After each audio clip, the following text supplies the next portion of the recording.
Jumpa kembali dalam channel Belajar dan Pembelajaran.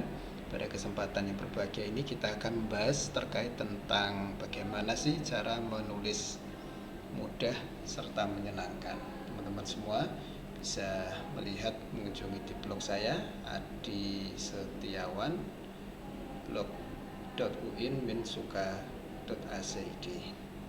Pada bagian tersebut dijelaskan bahwa menulis secara mudah dan menyenangkan perlu teman-teman sekalian ketahui bahwa prinsip dasar dalam menulis yang terbaik adalah tulisan tersebut selesai untuk ditulis. Terkadang antara idealisme dan overthinking kita menghambat kita untuk menulis lebih lambat.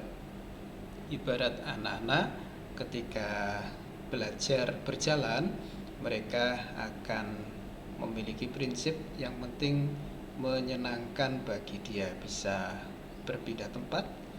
Kalau kita pikir anak-anak balita ya, ketika berjalan berlatih, dia memiliki risiko yang sangat tinggi. Jatuh mestinya sakit, tapi dia dengan triggernya, dengan perjuangannya bisa berlatih dan terus berlatih sehingga akhirnya bisa berjalan dan kemudian berlari. Teman-teman semua sepertinya perlu kita lihat juga terkait tentang bagaimana cara belajar menulis ya. Paling tidak ada beberapa hambatan-hambatan yang ada dalam dunia kepenulisan. Yang pertama adalah mau menulis apa. Kalau sudah tahu mau menulis apa, gimana caranya ya. Tidak jarang penulis itu bingung, meskipun bersemangat tetapi bagaimana cara untuk memulainya ya. Ini menjadi misteri yang besar. Bahkan gagasan yang ada di kepala yang seringkali sulit untuk dituangkan dalam bentuk tulisan, atau bisa jadi tulisannya hanya bersemangat saja, gagasan belum kunjung tiba.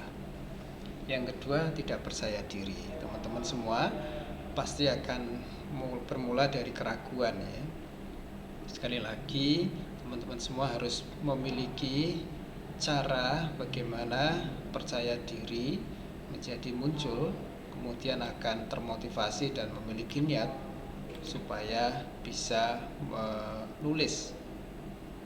Bisa jadi umur kita ada batasnya, tetapi dengan menulis maka tulisan akan terkenang sepanjang masa.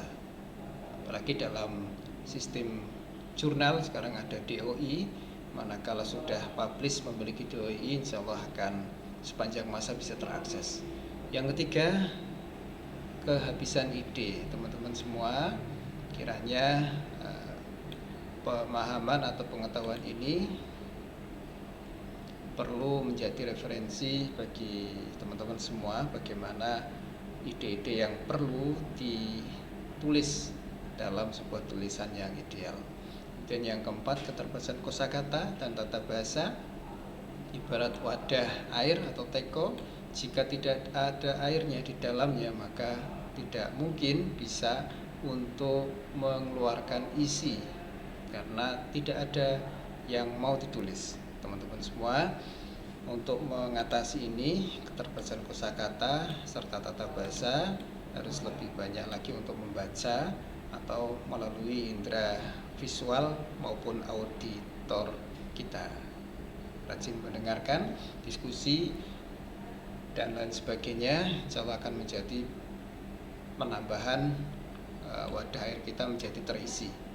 Kemudian yang kelima adalah kurangnya disiplin menulis. Konsistensi dalam menulis menjadi kunci ya untuk mengasah dan memastikan bahwa tulisan kita akan selesai. Yakin bahwa yang akan kita tulis itu sebuah kebaikan. Berikut terkait tentang tema atau judul yang perlu kiranya teman-teman mahasiswa camkan agar supaya judul atau tema yang akan kita tawarkan kepada promotor ataupun pembimbing kita ataupun dosen penasihat akademik kita menjadi pilihan Yang pertama adalah spesifik dan jelas. Sebutlah variabel, subjek atau objek, dan konteks penelitiannya.